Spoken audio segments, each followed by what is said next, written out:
7장 5절에서 66절입니다. 느헤미야 7장 5절에서 66절 제가 읽어드리겠습니다.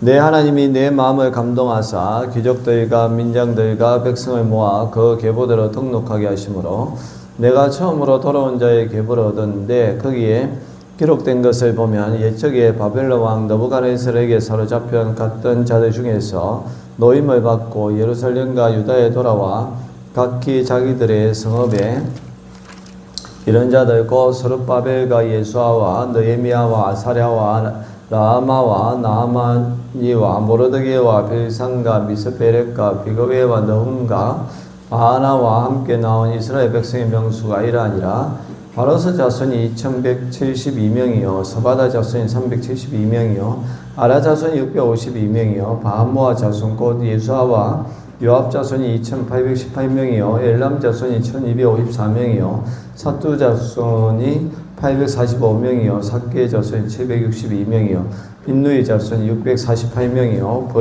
버벳 자손이 628명이요 아스가 자손이 2320명이요 아도니감 자손이 667명이요 비그웨 자손이 2067명이요 아딘 자손이 655명이요 아델 자손 곧 히스기야 자손이 98명이요 하숨 자손이 328명이요 베세 자손이 324명이요 하립 자손이 120명이요 기브온 사람이 95명이요 베들레헴과 너도바 사람이 118명이요 아나도 사람이 128명이요 벳 아스마웨 사람이 42명이요 기럇야림과 거비라와 버에롯 사람이 743명이요 라마와 게바 사람이 622명이요 믹마스 사람이 120명이요 베델과 아이 사람이 123명이요 기타 너보 사람이 52명이요 기타 엘람 자손이 1254명이요 하림 자손이 320명이요 여리고 자손이 345명이요 로드와 하딕과 오논 자손이 721명이요 스나 자손이 3930명이었느니라. 제사장들은 예수아의 집 여다야 자손이 973명이요 임메 자손이 1052명이요 바소울 자손이 1247명이요 하림 자손이 1017명이었느니라. 레위 사람들은 호도야 자손 곧 예수아와 감미의 자손이 74명이요 노래하는 자들은 아삽 자손이 148명이요 문지기들은 살름 자손과 아데 자손과 달문 자손과 악굽 자손과 하디다 자손과 소베 자손이 모두 138명이었느니라. 너디님 사람들은 시아 자손과 하수바 자손과 답바오 자손과 게로스 자손과 시아 자손과 바돈 자손과 러바나 자손과 하가바 자손과 사임메 자손과 하난 자손과 기떼 자손과 가하의 자손과 르아야 자손과 르신 자손과 너고다 자손과 가삼 자손과 우사 자손과 바세아 자손과 베세 자손과 머우님 자손과 너비스님 자손과 박국 자손과 하그바 자손과 하루 자손과 바슬리 자손과 모이다 자손과 하르사 자손과 바르고스 자손과 시스라 자손과 데마 자손과 너시아 자손과 하디바 자손이었느니라. 솔로몬의 신하의 자손은 소대 자손과 소벨의 자손과 브리다 자손과 야알라 자손과 다르고 자손과 기떼 자손과 서바다 자손과 핫대 자손과 보겔의 하스바임 자손과 아몬 자손이니 모든 너디님 사람과 솔로몬의 신하의 자손이 392명이었느니라. 데일메라와 델하르사와 거르밧돈과 인멜로부터 올라온 자가 있으나 그들의 종족이나 계보가 이스라엘에 속하였는지는 증가할 수 없으니 그들은 덜라야 자손과 도비야 자손과 너고다 자손이라. 모두가 642명이요 제사장 중에는 호바다 자손과 하코스 자손과 바르실레 자손이니 바르실레는 길라 사람 바르실레의 딸 중에 하나로 아내를 삼고 바르실레의 이름으로 불린 자라. 이 사람들은 계보 중에서 자기 이름을 찾아도 찾지 못하였으므로 그들을 부정하게 여겨 제사장의 직분에 행하지 못하게 하고 총독이 그들에게 명령하여 우림과 툼밈을 가진 제사장이 일어나기 전에는 지성물을 먹지 말라 하였느니라. 아멘. 예. 성경에 있다 보면 이름이 엄청나게 등장하는 그런 부분들이 종종 있습니다. 오늘 본문도 보니까 긴 그 이름, 특히 족보에 관한 기록들이 나와 있는데, 우리가 봤을 때 남의 나라의 이야기니까 이 사람들의 이름이 뭐가 중요할까 생각할 수 있겠지만, 그러나 느헤미야 특별히 이제 느헤미야의 입장에서는 새롭게 이제 족보를 형성을 하고 또 새롭게 또 이제 이스라엘을 갖다가 영적 공동체를 회복하기 위해서는 이 상당히 이름이라는 게 중요합니다. 뭐 우리 교회도 마찬가지입니다. 지금은 우리 교회가 그렇게 성도들이 많지 않으니까 한눈에 다 파악이 되잖아요. 그러나 이제 장기적으로 이제 봤을 때 좀 더 교회를 든든히 세워 가려고 한다면 어느 순간부터 이제 하나의 체계를 갖춰야 되거든요. 그러면 거기에 이제 소속되어 있는 사람들의 이름 한 사람 한 사람이 중요하게 생각을 해야 됩니다. 그래서 이 교회에 큰 데 가면 이제 조금씩 이제 다르긴 하지만 나누잖아요. 구역별로 다 나눠가지고 거기에 있는 구역장이 그 구역 식구들의 어떤 사항들을 다 파악을 하고 또 그 밑에 또 작은 모임이 있으면 거기에서 또 사항들을 파악을 하고 그래서 이제 매년 연초가 되면 요람이라는 걸 만들어 가지고 책자 아시죠?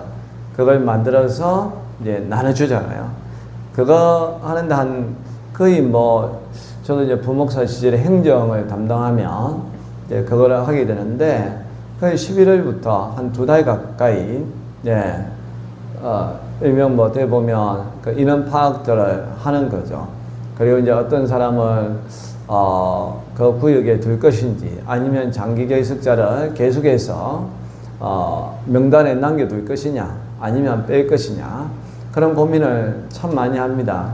그래서 아주 상세하게 파악을 해가지고 요람을 만들었음에도 불구하고 꼭 보면 뒤에 뭐가 잘못된 게 나와요.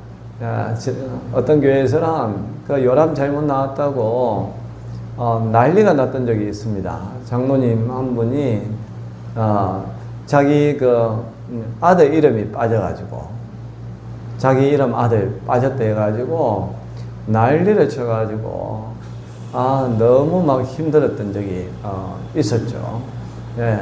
아무리 그 참 오타를 찾아내고 또 빠진 사람 있는지 없는지 더블 체크를 하고 그렇게 해서 됐다 했는데도 보면 꼭 빠진 사람이 있어요. 참 그럴 때 이 난감하죠. 제일 난감한 거는 옛날에 그 사진이 서로 바뀌어가지고 예, 남의 사진하고 이제 이 집사님 얼굴이 서로 바뀌는 바람에 그런 거는 그 아예 책 자체를 바꾸기 너무 힘드니까 이제 인쇄를 해가지고 일일이 그걸 또 붙여요. 예, 참 그것도 힘들었던 적이 있는데 근데 이제 그런 이제 요람을 만드는 것도 결국은 이제 그 공동체를 체계적으로 관리하고 잃어버리지 않고 또 이게 어떤 활동들을 할 때에 다 같이 움직일 수 있게끔 그렇게 합니다. 오늘 본문에도 보면 이제 느헤미야가 보니까 이게 없는 거예요. 중구난방이고 이 사람들은 있긴 있는데 어떻게 보면 자기의 혈통도 잘 모르는 거죠. 그래서 이제 느헤미야가 새롭게 이제 이 족보를 갖다가 계보를 새롭게 하는 그런 작업을 하고 있습니다. 7절에 보면 스룹바벨과 예수아와 느헤미야와 아사랴 등이 쭉 나오고 있는데요. 스룹바벨과 예수아는 그 1차 포로 기한 시기에 지도자와 제사장으로 왔던 사람입니다. 그래서 이 사람들이 그 예루살렘 성전을 새롭게 건축한 사람이죠. 그러니까 솔로몬 성전이 1성전이라면 제2성전을 건축했던 사람들이고 또 이렇게 건축을 했는데 그 성벽이 이제 무너지고 성문이 이제 불탄 것을 느헤미야가 그 다음에 와가지고 이제 그 성벽을 이제 수리하고 중수하고 문을 새롭게 달고 한 게 이제 느헤미야서에 나오는 그런 내용이거든요. 그래서 이 느헤미야가 그 1차 포로 귀환을 한 사람들의 명단은 7절 이하에 쭉 기록하고 있고요. 그 다음에 이제 중요한 게 뭐냐면 39절에 보면 제사장들은 하면서 이 예수와 실제로 있는 예수아와 동일 인물입니다. 그래서 서룹바벨이 정치 지도자였더라면 예수아는 제사장이라고 할 수가 있는데, 이 제사장들의 인원들을 파악을 해보니까 973명이나 되고, 그 다음에 또 인메 자손이 1052명, 그리고 이제 바소울 자손이 1247명, 하림 자손이 1017명. 그리고 43절 이하에 보면 레위 사람들에 대해서 쭉 이야기하고 있거든요. 느헤미야가 이 제사장들의 인원을 이렇게 파악한 거는, 느헤미야는 그 외적으로 봤을 때에 예루살렘 성벽을 재건하고 불탄 성문을 갖다가 새롭게 이제 다는 그것도 중요했지만, 영적인 재건이 더 중요하다고 생각을 했습니다. 외형적으로 이제 봤을 때는 이제 문제가 없거든요. 50일 만에 성벽을 다 재건했는데, 느헤미야가 봤을 때 이 사람들의 영적인 상태가 너무 엉망이라는 거예요. 너무 오랫동안 이제 페르시아의 지배를 받고 하다 보니까 말 그대로 혼혈이 된 것도 있고, 자기 족보도 알지도 못하고 알아도 또 거기에 걸맞게 살지도 않는 것을 보면서 이래서는 안 되겠다. 그러면서 특별히 이 제사장들, 레위 사람들, 그러니까 이 하나님께서 처음 12지파를 만들고 또 그들을 통해서 하나의 민족을 만들었을 때에 그 레위 지파는 하나님의 분깃을 삼고 예배하는 데 집중할 수 있게끔 이스라엘의 영적 상태를 책임지는 데 집중할 수 있는 그런 역할을 맡겨주셨잖아요. 그게 이제 어느 순간부터 사라져버린 거죠.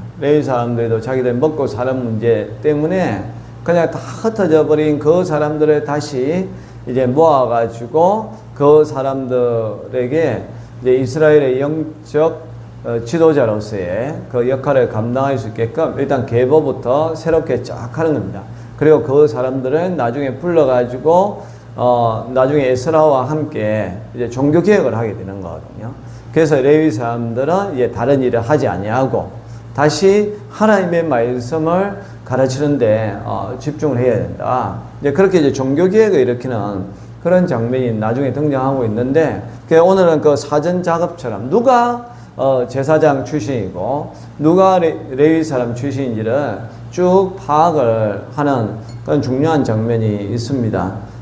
우리가 이런 것을 봤을 때에 정치적으로 안정되는 것도 중요하고 경제적으로 우리가 안정되는 것도 중요하지만 무엇보다 더 중요한 것은 우리가 영적으로 안정이 되어야 되는 겁니다. 그러니까 이 느헤미야는 그렇게 생각하는 거죠. 결국 영적으로 무너져 버리니까 영적으로만 무너지는 게 아니라 너희들이 정치적으로도 무너지게 되고 그 다음에 경제적으로도 무너지게 되었단 겁니다. 그러니까 이걸 다시 회복하기 위해서는 먼저 영적인 것을 회복을 이제 해야 된다는 거죠. 그래서 이제 이 영적인 개혁의 선봉장에 레위 사람들을 앞세우고 다시 제사장들을 통해서 예배가 회복될 수 있게끔 하고 있는 그런 것을 볼 수 있습니다. 우리도 마찬가지입니다. 우리가 영적인 문제를 등한시 하다 보면 어느 순간부터 경제적인 문제도 생기게 되는 것이고요. 또한 정치적으로 봤을 때 이 나라가 어려움에 빠지게 되는 것입니다. 저와 여러분들은 일단은 영적인 이 문제부터 회복을 해야 된다. 그러기 위해서는 하나님의 말씀을 잘 귀담아 들어야 돼요. 예배를 또 잘 드려야 되고, 또 그렇게 예배를 잘 드릴 수 있게끔 또 레위 사람들, 제사장들, 저 같은 이제 목회자들이 이런 일에 집중할 수 있게끔 여러분들이 많이 도와주셔야 됩니다. 어제 그런 거는 좋아요. 목사님이 너무 많이 나서지 않도록 어제 그런 이야기 했잖아요. 저희가 어떤 부분은 저희가 뭔가 책임을 지고 하겠다. 아주 좋은 그겁니다. 그래서 여러분들이 앞으로 공동체를 세워가는데 목회자는 목회자 일에 집중할 수 있게끔 하시고, 또 이제 교회의 어떤 그런 일들은 여러분들이 레위인들이 되어 주셔서 우리 공동체 아름답게 세워갈 수 있기를 주의 이름으로 축원합니다. 하나님 아버지, 느헤미야가 예루살렘 성벽을 재건한 이후에 거기에서 멈춘 것이 아니라 영적 회복을 위하여서 제사장들을 세우고 레위 사람들을 세워서 이스라엘의 영적인 리더자로 또 새롭게 한 것을 보았습니다.